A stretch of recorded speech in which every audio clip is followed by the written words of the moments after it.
Sadie Adler, a character who feels no remorse. You okay? Let me be clear before anyone gets mad. Sadie Adler does a lot of good things, real things, important things. She protects the gang when Arthur, Dutch, Bill, Javier, and Micah are stuck on the island. She supports Arthur when things are falling apart. She gets Abigail and Jack out safely, and later on she helps John track down Micah and finally put an end to that mess. All of that deserves credit, no argument there. But here's where I personally start having a problem with Sadie. At some point, it stops being strength and starts feeling like arrogance mixed with zero remorse. After Chapter 3, Sadie does not just want revenge, she lives inside it. Everything becomes about the O'Driscolls all the time, no matter who gets caught in the crossfire, and she never really stops to ask whether the cost makes sense. Take the way she treats Kieran. Kieran is already terrified, already broken, already trying to stay alive, and Sadie constantly piles onto him like he personally invented the O'Driscoll gang. There's no reflection there, no empathy, just hostility for the sake of hostility. Then there's the hot air balloon mission with Arturo Bullard.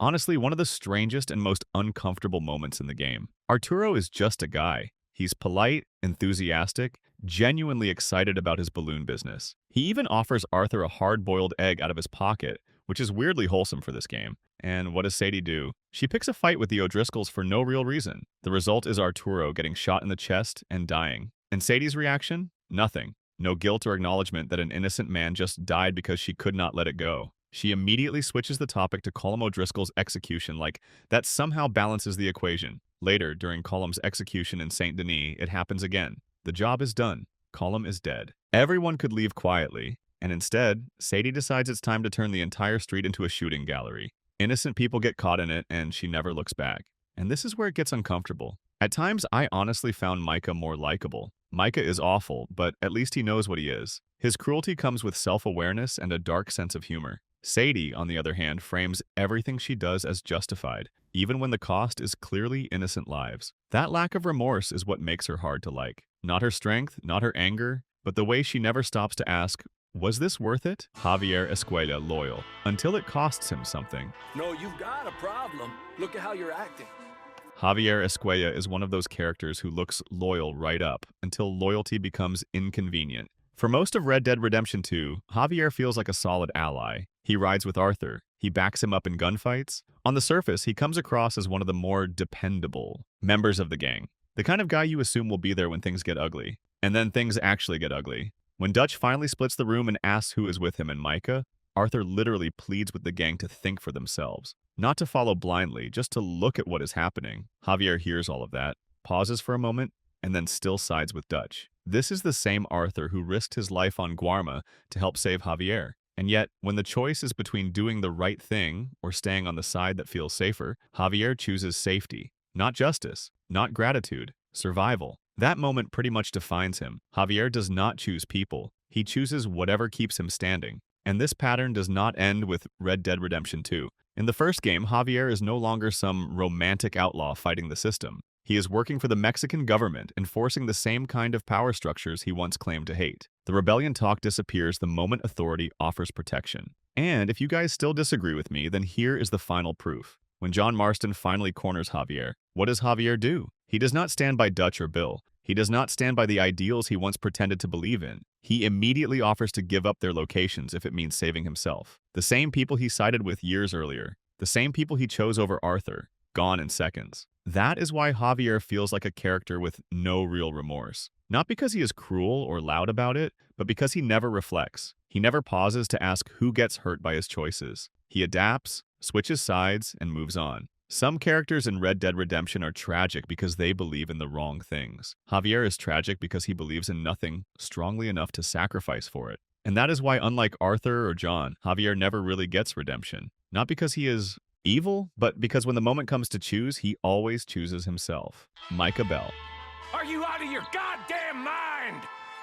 Most of you guys would agree to this that Micah is the most hated character, and the reason is that he done much worse thing and never felt bad. Not even once, I don't think there's a single player who didn't clock Micah Bell as a problem within the first 5 minutes. He doesn't ease into being awful. He shows up already loud, arrogant, aggressive, and looking for trouble like it's a hobby. From the moment he opens his mouth, you can tell this is not a guy who's going to grow, learn, or reflect on anything. And honestly, that's what makes him so infuriating. When Micah gets himself locked up early in the game, I genuinely did not want to rescue him. Not in a this is morally complicated way.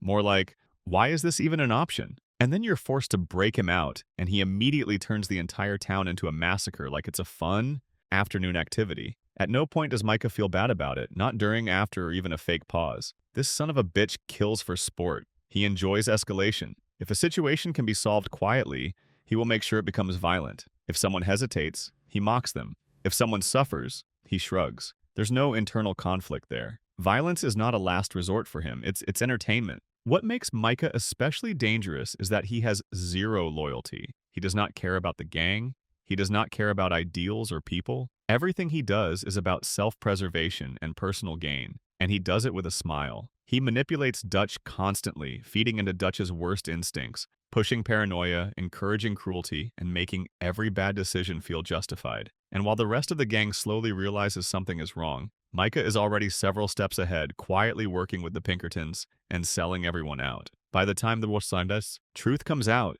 the damage is irreversible. Even at the end, even when he's cornered, even when everything collapses around him, Micah never shows regret. Some characters in Red Dead Redemption are tragic because they wanted to be better and failed. Micah isn't tragic. He's consistent. He knew exactly who he was the entire time, and he never once felt bad about it. Dutch van der Linde, a man who always had an excuse. I'm just impressed you're stringing entire sentences together. Dutch van der Linde is one of those characters who makes you say, I get why people followed him. And then later, oh, that's why this all fell apart. At the start of Red Dead Redemption 2, Dutch genuinely comes across as a good leader. He's charismatic, articulate, and seems to care deeply about his people. He talks about freedom, loyalty, and protecting the gang from a world that's closing in on them. Even when he does risky things like helping eagle flies, it lines up with his ideology. A free country, no masters, ain't no cages. Early Dutch feels like someone with a belief system, not just a plan. But as things get worse, something important changes. Dutch stops putting the gang first, even though he keeps saying that he is. People start getting left behind. Advice starts coming from Micah of all people. And suddenly, loyalty only matters when it points upward. When Dutch turns on Arthur and John, that's the moment where the mask slips. Not because he suddenly becomes evil, but because he chooses his pride over the people who built him. Arthur begs him to see what's happening. John gives him chances. Dutch doesn't reflect. He doubles down. That's the pattern.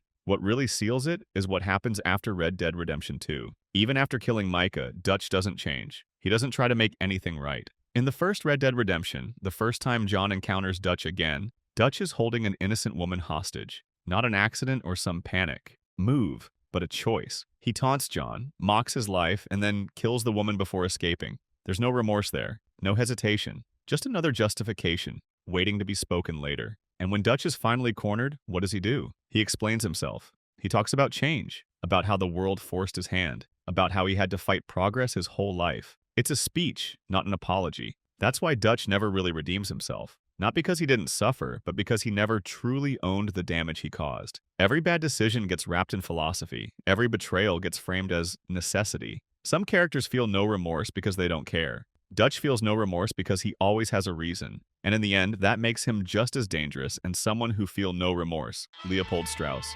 Cruelty with clean hands. Ah, how did you get on, Mr. Morgan? Leopold Strauss is interesting because, unlike most people in the gang, he doesn't get his hands dirty. And that's exactly the problem. Strauss runs the loan shark operation. He lends money to people who are already desperate, already drowning, or one bad week away from ruin. And when they can't pay, he doesn't go collect himself. He sends Arthur. That right there tells you a lot. Strauss treats human suffering like a paperwork issue. Numbers are late. Terms were agreed to. Consequences follow. In his head, this is not violence. It's business. Clean. Logical. Justified. And what really separates Strauss from other characters is that he never seems conflicted about it. Not once. He doesn't question whether the people he targets can actually pay. He doesn't care what happens after the debt is collected. Once the money is secured, the person stops mattering. What makes it worse is that Strauss does not just accept the violence as necessary. At times, he seems to enjoy that Arthur has to do it. Early on, Arthur calls him out, saying Strauss takes pleasure in beating debt out of people. And people love to brush that off later by saying Arthur is disgusted by the whole thing, so maybe he exaggerated. But in reality, Arthur isn't disgusted at first. Arthur only truly breaks when he beats Thomas Downs, a sick man who clearly cannot fight back, and later realizes what that action led to. That's when the weight hits him. Strauss never has that moment. He watches Arthur come back bruised, angry, shaken, and all Strauss sees is a job completed. No guilt for the damage done. The suffering is already baked into the system, so he doesn't need to think about it. That's why Strauss feels no remorse. Not because he's loud or sadistic, but because he's detached. He never faces the consequences directly, so his conscience never gets challenged. He doesn't see people. He sees assets and liabilities. And when Arthur eventually throws him out of camp, Strauss still doesn't apologize. He just clings to the idea that he did nothing wrong. That's what makes Strauss unsettling. He isn't violent himself. He just creates situations where violence becomes inevitable, then looks away. And that makes him worse and someone who feels no remorse. Bill Williamson, a man who mistakes obedience for loyalty. Sure did.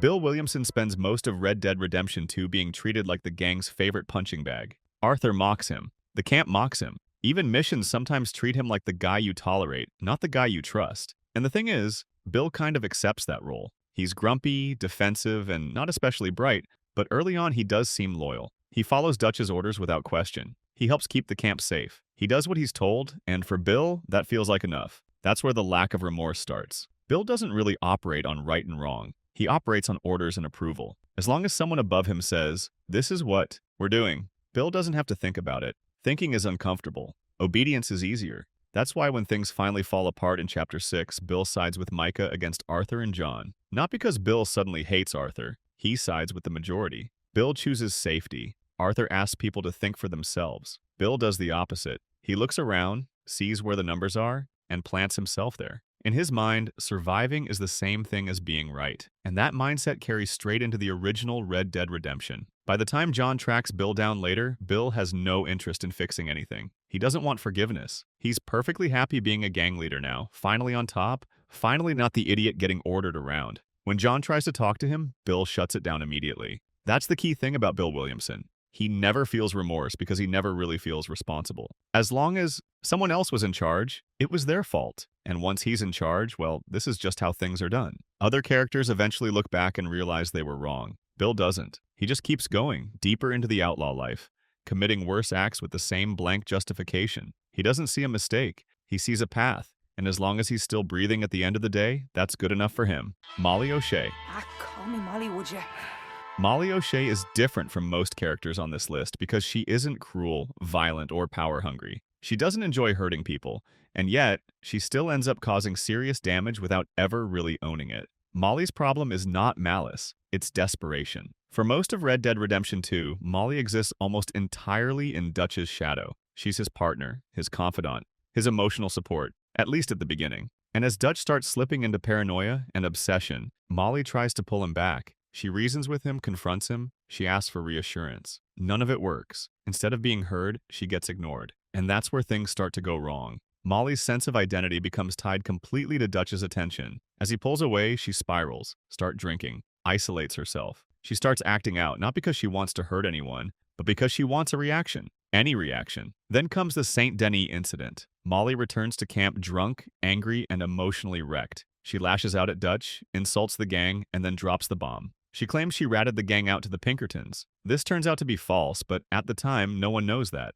Now, the key part here is that Molly never expresses remorse for what that confession could do to the gang. She doesn't stop and think through the consequences. She's focused entirely on being seen and heard in that moment. That's why remorse doesn't show up. Molly isn't thinking about the gang's safety, or Arthur, or Abigail, or anyone else. She's thinking about Dutch, about rejection, about feeling invisible. The damage her words could cause becomes secondary to the emotional release. And ironically, that lie ends up protecting the real snitch, which leads to even more destruction later on. Molly doesn't die believing she did something wrong. She dies believing she finally forced Dutch to look at her. That's what makes her tragic and unsettling. She doesn't lack empathy. She lacks perspective. Her emotional pain is so consuming that it crowds out responsibility. In that state, remorse has nowhere to land. Molly didn't feel no remorse because she was heartless. She didn't feel it because she was drowning. And sometimes, that's just as dangerous. Cleet, the kind of guy who grows a conscience only when cornered. Cleet is one of those characters who barely needs screen time to tell you exactly who he is. He shows up late, attaches himself to Micah, and immediately gives off the vibe of someone who survives by standing next to worse people. Not because he disagrees with them, but because they make him look better by comparison. Cleet is opportunistic. That's his core trait. He doesn't seem driven by ideology, loyalty, or even ambition. He's driven by one thing only: staying alive. And that explains why remorse never really enters the picture. Cleet later claims that he tried to stop Micah, that he didn't agree with everything Micah did, and maybe that sounds nice on paper, but here's the problem. Trying to stop Micah would require backbone, and Cleet never shows any sign of having one. This is a man who spent 8 years working alongside Micah after 1899. 8 years of robberies, killings, and chaos. Somehow, in all that time, this one moment is supposedly the line he could not cross. That's convenient timing. Cleet's version of morality only shows up when the situation turns bad for him, personally. When Sadie and John catch him, Cleet doesn't confess out of guilt. He bargains. He gives up Micah's location because it is the one move left on the table that might save his skin. And even then, he does the bare minimum. He doesn't take responsibility for the years he spent helping Micah. He just tries to cash in one piece of information and hope it balances the scale. That's not remorse. That's self-preservation with better timing. People sometimes call his decision to snitch a redeeming moment. And sure, compared to Micah, it's something. But context matters. Cleet didn't wake up one day and decide innocent lives mattered. He decided his own life mattered more than Micah's. And that's been true the entire time. Cleet isn't cruel in a loud way. He's cruel in a quiet way. By staying, participating, and by never walking away when walking away would have cost him safety, he doesn't feel remorse because remorse requires ownership. And Cleet never owns anything unless it benefits him. He's not a monster. He's worse. He's a man who knew better, stayed anyway, and only spoke up when the rope was already around his neck.